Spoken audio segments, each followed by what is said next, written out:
Mirasee.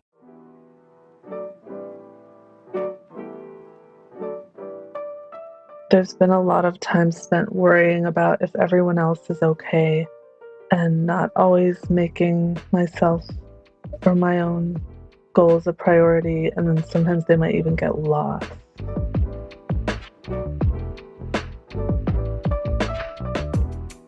I am Esco Wilson, and this is the Self-Awakened Lifestyle. I'm a lifestyle designer and performance coach. I've helped hundreds of professionals learn how to tap into the power of their innate potential and thrive on a whole new level. I've seen lives change, I've seen my own life changed, and I want to help more people. That's what this podcast is all about. Bringing my own experience together with scientific principles and holistic practices to help listeners enhance their personal and professional performance. In each episode, I guide my guests through a difficult issue or challenge. And through the mind, body, spirit connection, we will expand what's possible.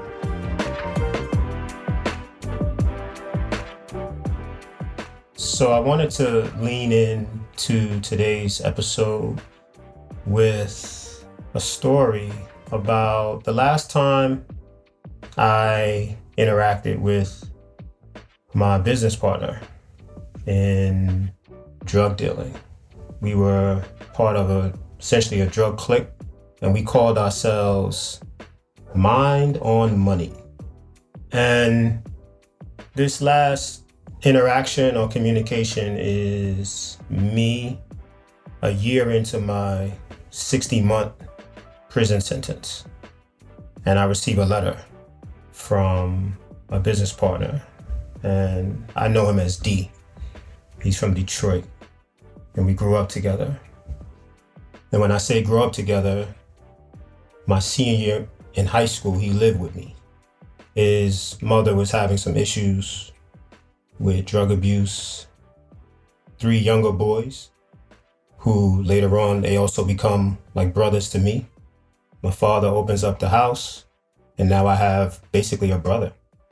And fast forward 12 years, 13 years, I'm in prison. And the letter is a curiosity about why I decided to just abandon them. Why I just turned everything off. Zero communication. They knew where I was. They were waiting for me to reach out to them, send out invitations for them to come and visit me and do that whole deal. That's not what I decided to do. I just decided to dissect all associations from the life that I live.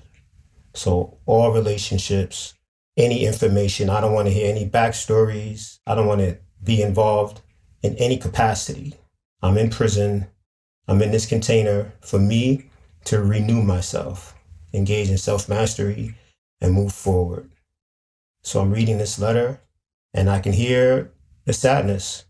It's like, Esco, I know we had our differences, but my brothers looked up to you, and you kind of abandoned them. Like that was messed up, how you just left us.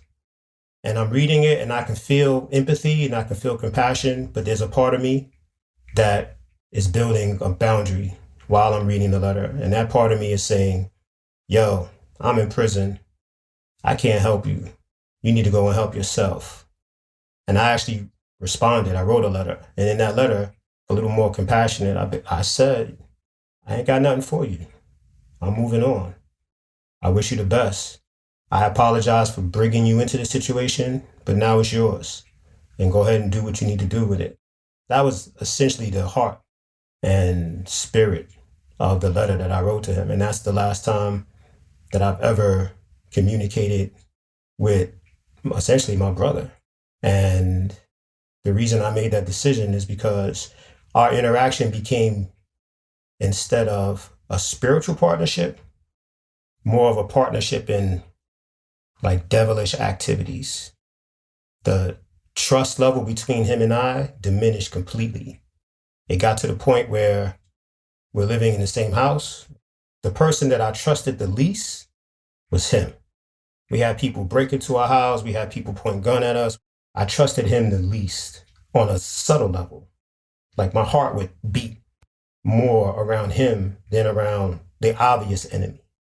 And that was just something that I couldn't purify that anymore. And I became a version of myself that was very toxic in this relationship. So I decided to move myself away from it. We wanted to break the rules. We wanted to move fast and loose. And we knew that we can do it together. We had extreme confidence in engaging in this impossible mission together. And we were creating delusions about how big we could be with it. And the fact that we created these illusions together made them more real, made them more powerful, gave me the confidence to actually push forward and buy a gun, made me more confident to push forward and go from selling marginal amounts of cocaine to kilos of cocaine. This bigger expression of the drug dealing life I never would have experimented with without this partnership with my brother. So on one level, the performance is skyrocketed.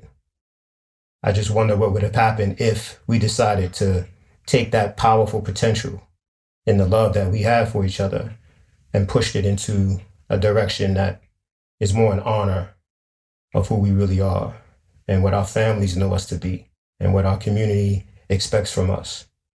So I want to take this lens and then flip it on its opposite side and share with you my relationship with Ruthie.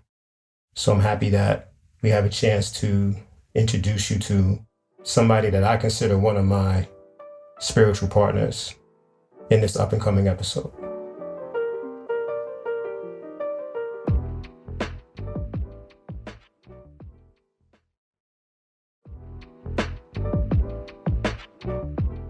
So in today's episode, my guest, Ruthie, holds a special position in my heart and in my business.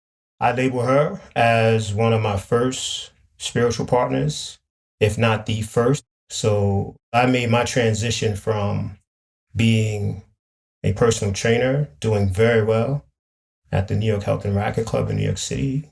I was the number one trainer for this company for 6 years straight.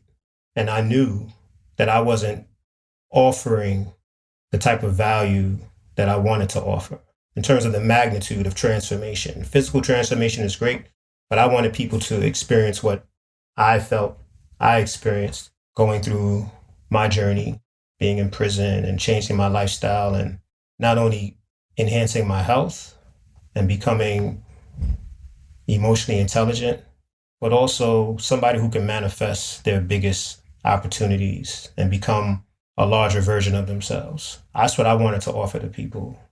And I needed support in that.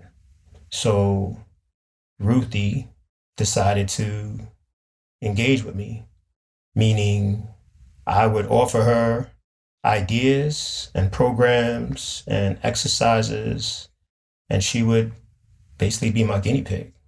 And she would tell me how it impacted her and what resonated with her. And we would do this once or twice a week, every week. Each time would be 90 minutes. It could be 2 hours. And in reverse, I was able to sit and listen to somebody who was going through challenging situations in her life, but who had amazing creative capacity, a guru-like intelligence for artistry, and a certain type of memory that allows her to combine ideas in a very creative way, a synthesizer. And I got a chance to watch her work process and how her mind works and how she tapped into her emotions to elevate them and create beautiful works of art and paintings and poems. And that's how I started to understand the power of energetic exchange. She didn't pay me anything, and I didn't pay her anything for her artwork that she made for me, but we exchanged energy, and it was extremely valuable. And we took a journey together through the unknown of our highest level intentions. And that's spiritual partnership. And that's what is important about Ruthie to me. Okay, my friend, my good friend, long time. Talk to me. How you feel? Yes, well, I'm excited to be here and very happy to see this come to fruition for you, having known you for a while and learned so much from your teachings and your wisdom. It's really exciting to be able to share it with more people who I think could really benefit. Oh, I appreciate that. Again, very kind. We've known each other for a while. I think the first time I met you was in a hot yoga class that you were not teaching, and I was just amazed at your handstands because you could just hold a handstand forever, and I was like, "How does he do that?" Yeah, and then I started coming to some of your yoga classes, and I think I saw you and kind of read about your story, and I just was, like, very impressed with your journey and your resilience and how brave you were to share your story and your struggles, and I think that that always made me feel more comfortable to talk to you about my own life. It, like, made more of an opening, and so I started coming to your yoga classes, and with a dance background, I just really loved your sequencing and how, you know, it flowed really beautifully. And one thing that you used to say that really stuck with me was how everything could come together like a symphony with the way we were moving together like a flock of birds. I've always been very inspired by your teaching and how like poetic and like pulling from all these kind of beautiful, abstract, almost spiritual concepts or yoga teachings, and then bringing it into, like I said, a practical, applicable mode so we could anchor it into our lives. And you've given me a voice in many ways. So I'm always grateful to have conversations with you and experience your work. I want you to understand, I could not have done this without you. Well, I'm honored that you would say that. I do feel like honored to be a part of this work and to collaborate together. And doing it as a passion project, spending time in the creative zone, watching things grow, internal growth, building our self concept and emerging as our elevated self from the energy of passion. And it's very powerful for me because now I'm grounded. The revenue streams are very, very sound. The business is self sustaining. And now it has a beautiful foundation that allows me to help fund future projects and explorations and growth, for example. Okay. I'll also say this, a lot of the outcomes come from this other part of me, and that's that hustler part of me. Yeah. That's the warrior part of me. Yeah. So there's a part that's artistic and open and spiritual, and that energy, you and I were able to like really synthesize and blend. And then there's a warrior part of me. I think that's where we start to have disconnect. How fair is that? Right. Yeah. I mean, it's funny because, like, some of my struggles have been around that structure and, the long-term business plan and kind of getting out there in a way that I could really focus on making more money. And yeah, I think just due to my situation and like kids and everything, it's like maybe that hasn't been as much of a priority or a focus. But at the same time, I think it's something that I would like to develop more and expand into now that I'm in a little bit of a different phase of life. Okay, good. I believe you deserve success. I believe you deserve financial security. I believe you deserve to be in a creative mode, but a creative mode that leads to tangible manifestation. I'm not always great at doing that because I think some of my experiences or limiting beliefs have been a little bit like I'm realizing now, like in this past couple weeks, kind of like I can't win, so why try? That's not warrior mode. I'm like actually working through some blocks around that right now. Yeah, and I think it's come from being in a situation where I've felt a lot of double binds, and it's interesting because 'cause I'm becoming more aware of that now. having some space and distance from a situation in my life currently. And so just letting you know that I'm aware a little bit more of where it comes from. Okay, so where it comes from. Take a step back and help listen to yourself. It is the feeling that I'm not like made for hustler warrior mode. Okay, sit with that. The concept could be it is what it is, and maybe it has some validity. That's fine. I'm asking you to now take your creative process, your creative energy, your genius, create a solution, create a different frame, be curious, explore this idea that you're not a hustler. Does that make sense what I'm asking you to do? Yeah, I mean, I'm thinking about it. There's been a lot of time spent worrying about if everyone else is okay and not always making myself or my own goals a priority. And then sometimes they might even get lost. Awesome. So there's already a challenge or several challenges that are very complex. You add on to the complexity because a lot of your psychic energy is invested in other people. Okay. Thank you for doing that. Thank you for being a beautiful mother. Thank you for being caring and compassionate. Thank you for doing that. Now I can tell you thank you. Can you tell yourself thank you? Can you give yourself gratitude for being that way? Yes, I acknowledge that. And I don't want to like be down on myself, but sometimes not always liking who I've become in some ways. So if you go more towards, you know, feeling down about it, I'm curious, where's the balance? Where is there a level of aggression? Where is there a level of excitation? So we have fight or flight, and you might be more into like freeze and slowing down. And I'm curious about a little extra balance around fighting. Not fighting other people, fighting against something that's inside of you that probably could be whipped into shape. So I think maybe there's some fear around fighting or knowing like how or what to do, how to go about it. Okay? Be curious. Take your time and tell me what you're scared of. It's okay to use metaphor.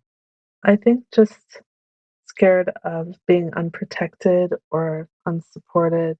I really need to surround myself with people who um, are loving and supportive because it's important to me to feel safe navigating the world.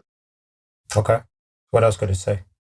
Maybe a fear of like being alone or taking risks, trying something. And I've had this pattern of like feeling like I can't break out of certain situations where I've felt that double bind of why try. Explain the double bind. I think I've felt sometimes in my relationship like I can't win or like whatever I do is wrong. Like if I've tried to start a business that he doesn't seem to support or approve of, and then I realized that the business is like I had a shitty business partner that I felt was kind of a bully, then I felt like, well, maybe I made the wrong decision and he was kind of unsupportive and then it turned out to be shitty anyway. So why try? And I've had like several situations like that where I've kind of felt like giving up out of wanting to protect myself Protect yourself from what? His judgment?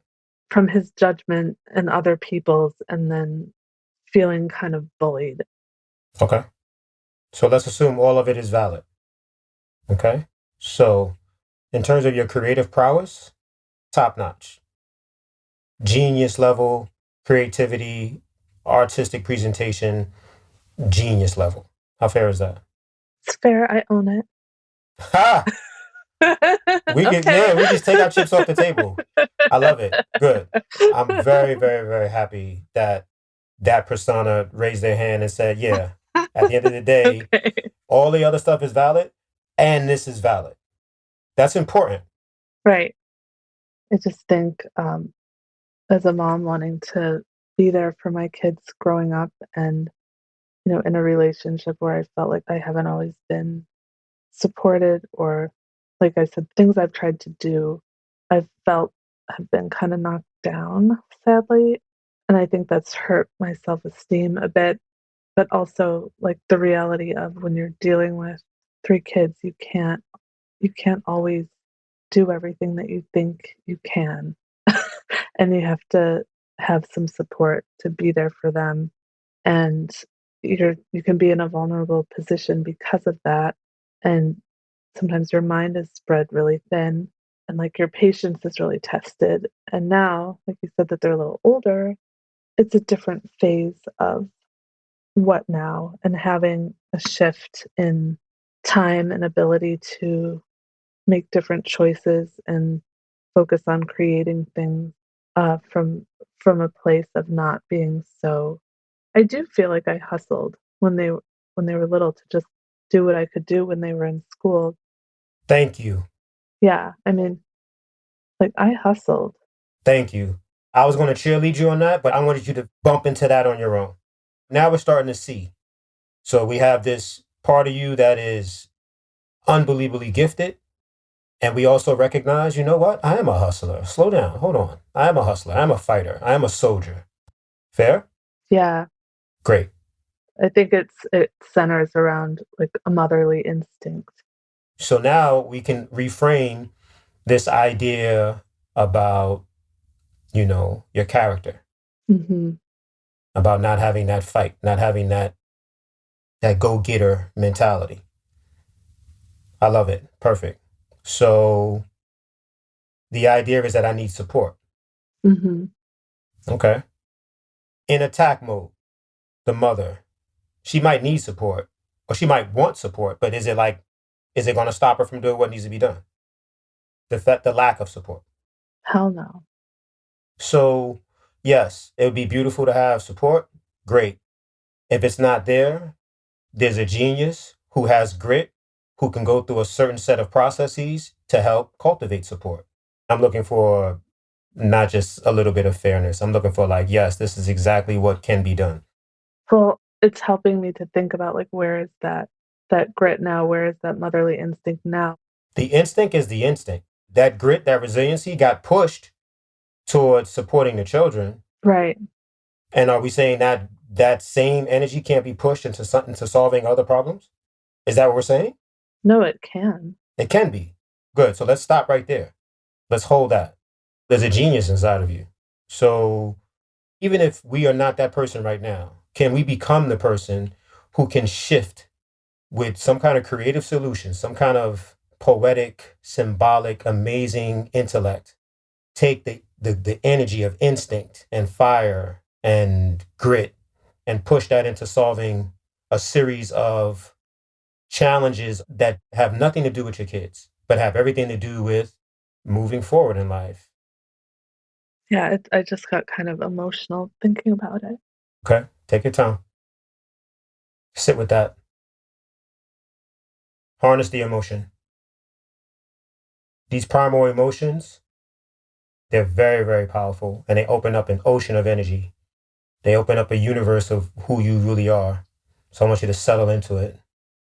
And I want you to purify the emotion, meaning sit with it, bathe in it, and then transfer the energy to the space above the heart, above the throat, into the brain, above the brain. Start to elevate the emotion to its highest form so that it can be harnessed for its true potential. Take your time. Oh my god, I just wrote something that just connects to this, what you were guiding me to do, Okay. that because I think it's grief. I've been hit pretty hard with it in the past couple of years, and what I wrote was grief brings out a different grit to not put up with shit. Oh, man. Okay. What does that mean to you?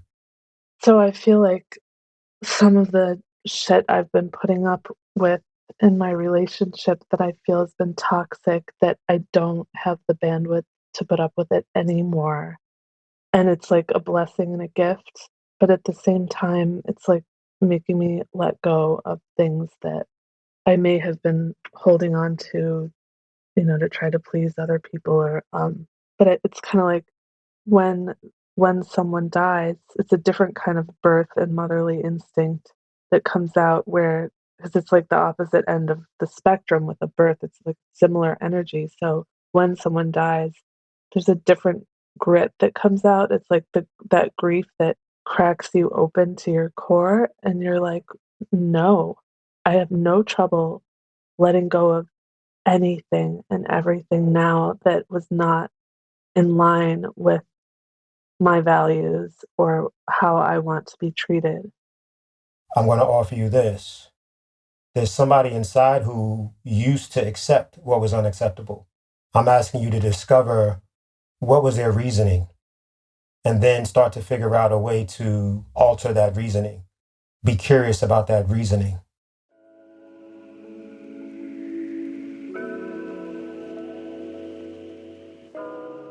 Why is it important to embrace the person that used to accept the unacceptable?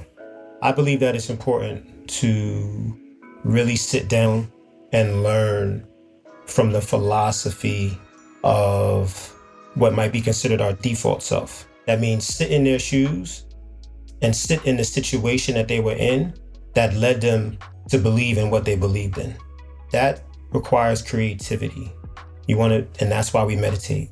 So you sit in a calm, internal state of being, meditating, not only on accepting this part of us that used to accept the unacceptable, but truly understanding them, truly understanding the situation that they were put in. This could be hard work, cognitive load. It can be very stressful. We want to use our imagination to overcome that cognitive load.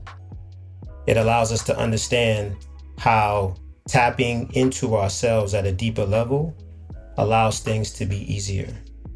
It allows us to see how sitting for enough amount of time and embracing all that we are helps to unlock trapped energy. It fuels momentum. And now we show up in this amazing vibration, ready and willing to embrace potential spiritual partnerships with others around us, creating synthesis. And this is dynamic, this is fluid. It's a balance between effort and ease. It's a balance between moving forward, but also remembering how we used to be and learning all those lessons from any mistakes that we've made or philosophy that we used to embrace that is no longer serving us. We still want all that you are. Everything about you is valid, it's beautiful, it's powerful. How do we allow whatever part of you that's inside who used to put up with shit? Yeah, well, when you have empathy for another person and you see where their pain is coming from, you can see it pretty clearly. And you have compassion and you want to like help and support, but then when does that become codependent, or when are you doing it at your own expense? So it's like that fine line in the dance of our relationships to like, ow, you just stepped on my toe and back up. Like you need to pay attention to the music and the space around you, or I'm not going to dance with you anymore. Well, you talked about being an example.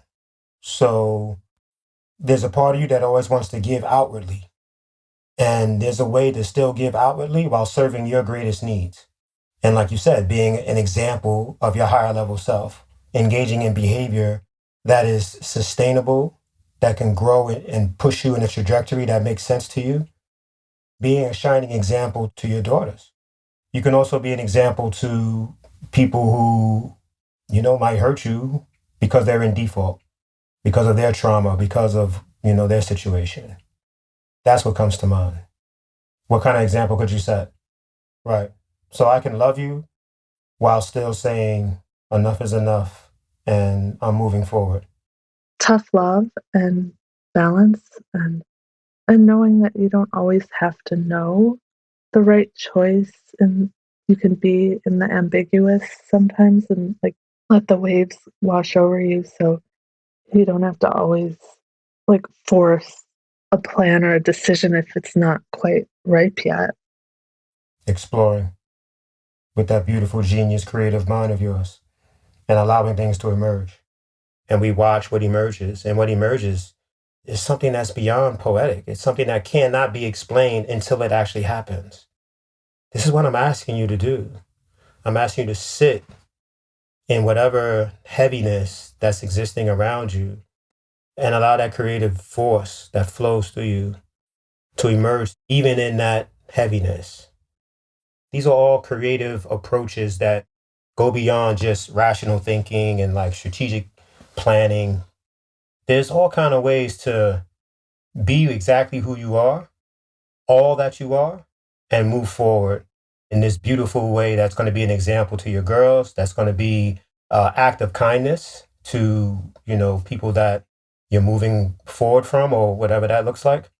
And I feel very confident that whatever decisions you need to make moving forward as you go into an empty nest and you start to make decisions for your own independence and financial security as you move forward. I feel very confident that the genius that's inside, the fighter that has always been there, the one that's compassionate, that can give all of herself to others, can start to create a symbiotic relationship that fuels her energy through her process and create solutions that allow you to move forward. Like, I feel very confident now about that. Well, thank you, Esco, for helping me to use my voice more. And one time you said to me, speaking your truth purifies your throat chakra. And I think because of you, it's opened up that ability to feel more comfortable just speaking. I'm kind of a shy person. I'm more visual, nonverbal. Like I express myself more through nonverbal things like music, art, dance. And so to be able to develop my voice, I think you've helped me to strengthen that. And just talking on a podcast might have been a little more uncomfortable a while back, So thank you for creating a safe container and helping me and other people who are speaking about difficult things to feel like they can access deeper parts of their consciousness and stay connected to that while sharing things that could be like a hot mess, No doubt. Well, hey, like I said, a lot of it is because of you. So, when you say thank you, Esco, just know that it's thank you, Ruthie Esco. Thank you for, putting in the time over the years. So, yeah, it's a beautiful spiritual partnership, and I appreciate that. Now, where's my cut? That's the hustler. I was waiting for that. I was waiting for that. Yeah. Okay.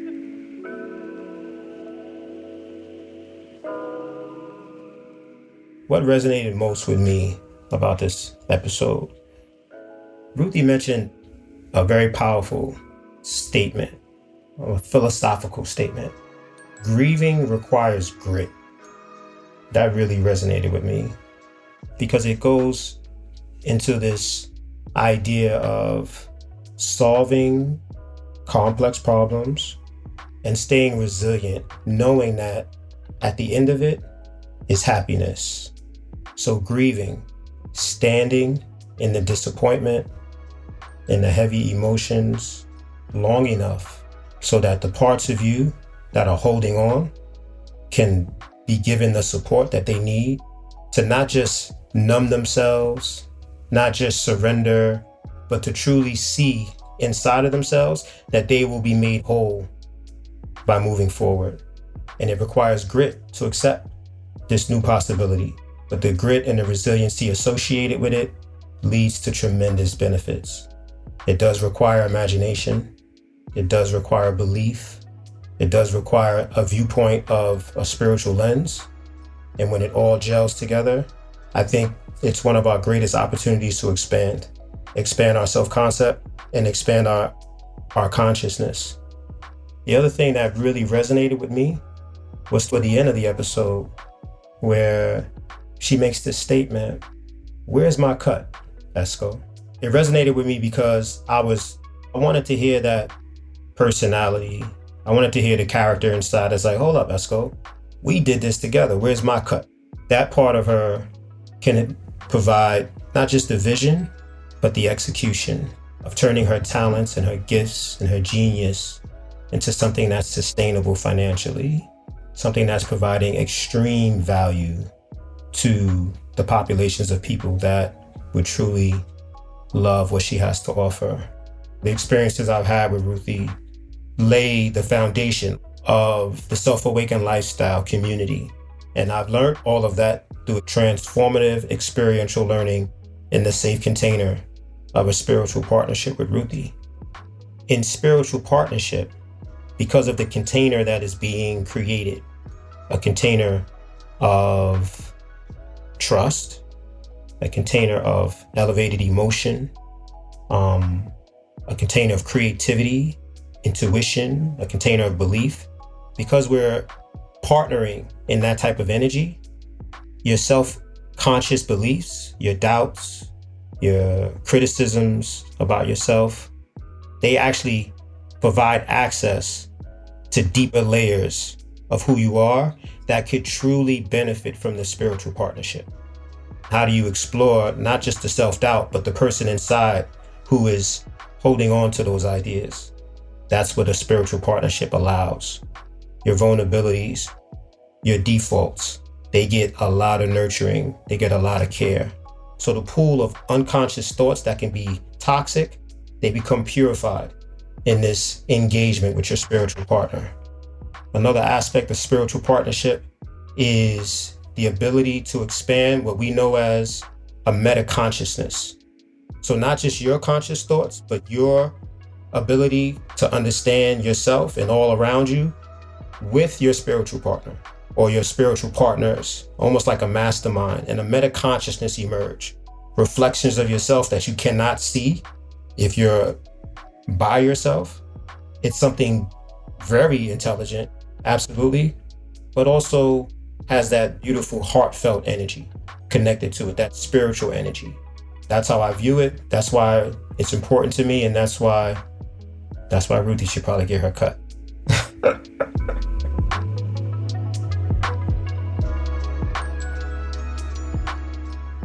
I am Esco Wilson, and you've been listening to the Self-Awakened Lifestyle. You can find out more about me at selfawakenedlifestyle.com. I'd like to thank Ruthie for coming to the show today. The Self-Awakened Lifestyle is part of Mirasee FM Podcast Network, which also includes shows like Soul Savvy Business and Just Between Coaches. This episode was produced by Cynthia Lamb. Melissa Deal assembled the episode. Danny Eni is our executive producer, and post-production was by Post Office Sound. So you don't miss upcoming episodes, please follow us on Apple Podcasts, Spotify, or wherever you're listening right now. If you like the show, please leave us a 5-star review. It really does help us out. Thank you so much for listening, and we will see you next time.